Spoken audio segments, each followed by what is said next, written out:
read something by other people sometimes. I decided when I was doing this project that it would be a good idea to involve as many people as I wanted to work with or wanted to use their stuff, I guess. So I got in touch with the director, Christophe Honoré. I don't know if you're familiar with him, if you're a cinema buff.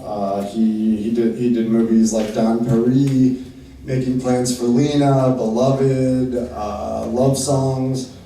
So why do I like Christophe? Well, that's what most people ask me.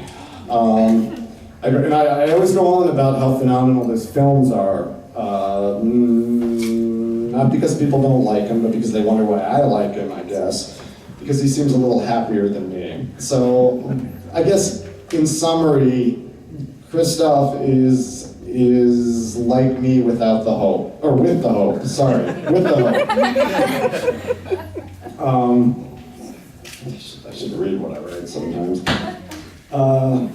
Yeah, that pretty much sums it up. Let me give Miles a second to get on here. Thanks, Al. Yeah, you're good. I can talk some more, it's all right.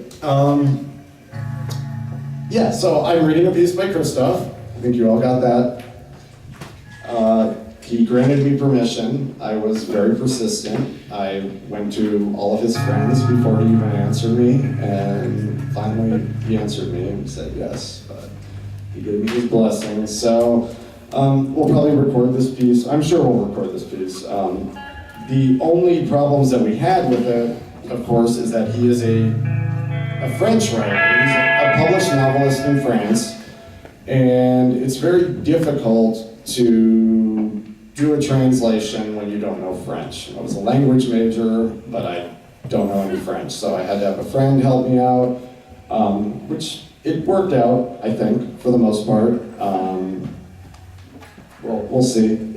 Anyway, also, it's out of context. It's from his book, and I don't speak French again. La Familia. Does that sound right? I think it means the family or something. Is that right, Miles? That works with me. Oh, Jesus. I don't speak French either. All right. Anyone want to correct me, please do. You good? I'm good. All right. Is the volume okay? Yeah, you're good. All right. Perfect. That'll be fine. All right. Skeletal legs with almost no flesh. These two bones, the tibia and the fibula, just as they are described in the lesson books I've read. Already aligned, the bones are distant from each other under my eyes, between your ankles. Your knees are like prison bars. You had a broken leg in the snow, and I looked for traces to really observe the bone. Cinnamon, you both host and embody the cinnamon. And I begin to notice it too as I come to meet you. If they want to verify all of this, I've already checked, but I need to steady myself. You must give me the means. Yes, anatomical charts with which to compare yourself. Who can remember the legs of his big brother like that on command? When did I see your legs for the last time? It really is a strange question. No memory exists for when I saw them the first time. I expect to see your knees, your thighs, and your sex, and you will be watching. Why did you not bring me into your agony?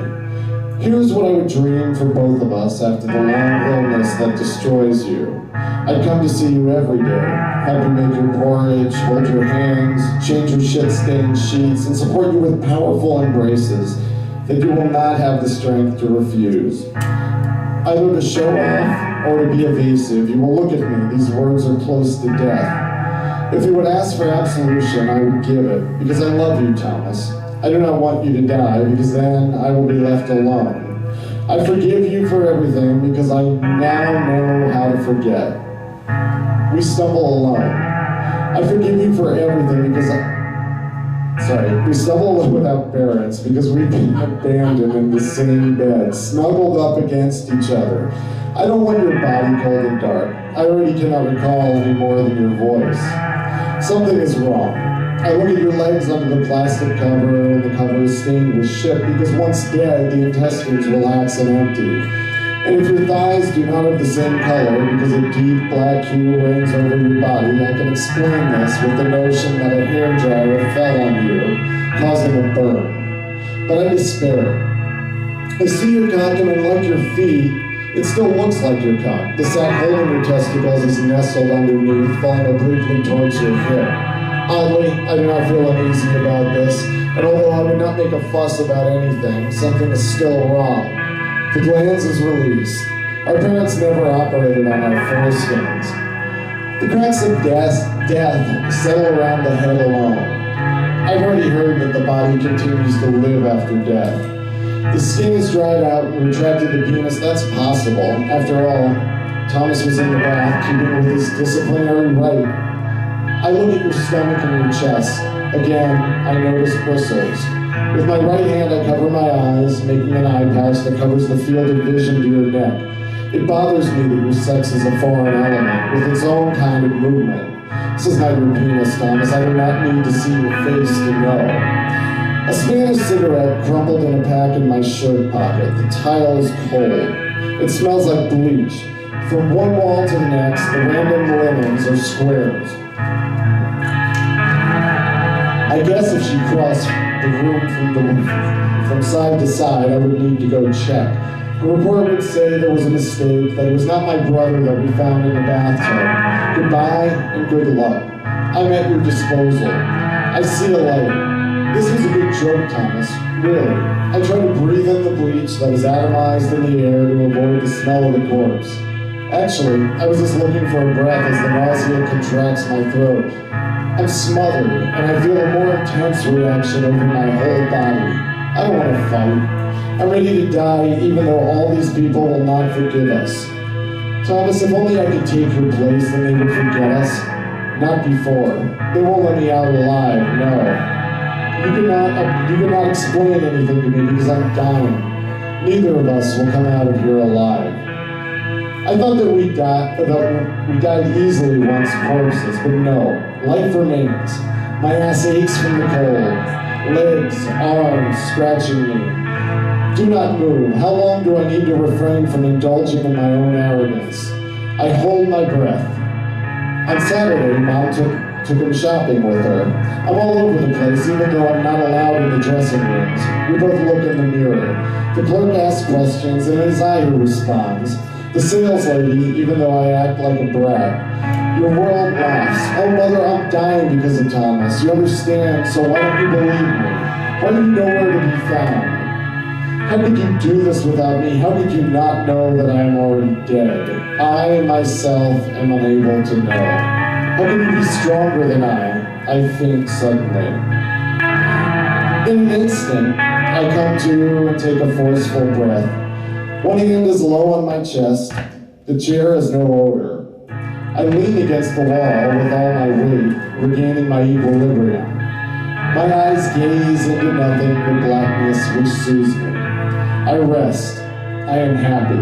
My brother still lives. I am alive and my brother is happy. These sentences unfold in my head and take me to other places, and these words, happy and brother, go round in my head and soon snap into a shrieking lullaby that yearns to find a child's bed. It is unnecessary for you to wait for me in the apartment. You live as a recluse for 2 weeks from the day after you arrived home to the dead body in your bathtub. A thief who thought that he was Sherlock Holmes after ransacking your drawers decided to enjoy the bathroom, the bathtub, and the hairdryer, which he stupidly let fall into the water. You resist the opportunity. This scenario has its own fictional qualities, even though you were talking about our childhood memories as you waited for my return to appear. Your resurrection, now you will write a book. Your best. A beautiful read and funny too, a story in which I do nothing more than love you. I do not denounce you. How can you be so sure of my loyalty?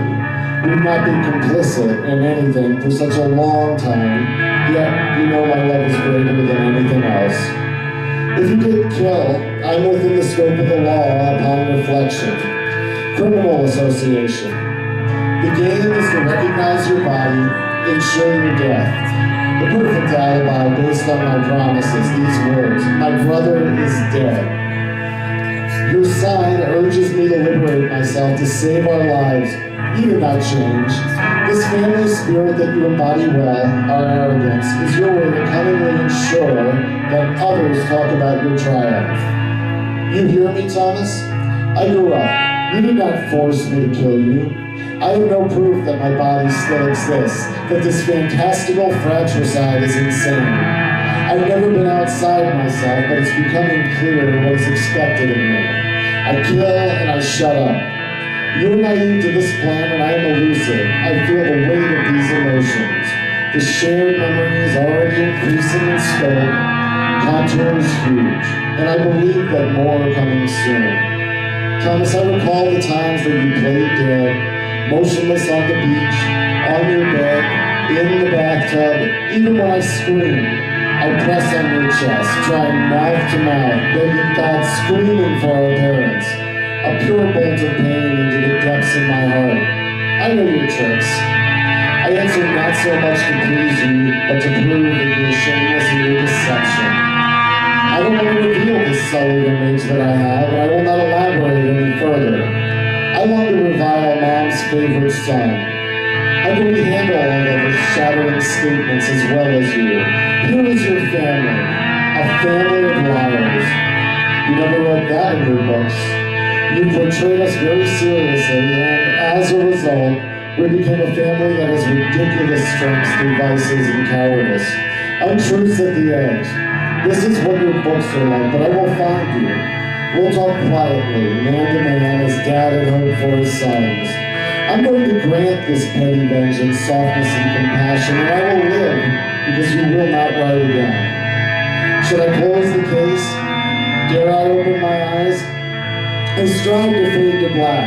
I steady myself against the wall, but I fall into a void where the blackness prohibits me from seeing anything. Eventually, I will get to the door. They ask me for a photo while I talk on the phone. I'm scared, freezing, overcome, haggard, threatening, unavailable, bad, possessed. This is Thomas Volant, my older brother.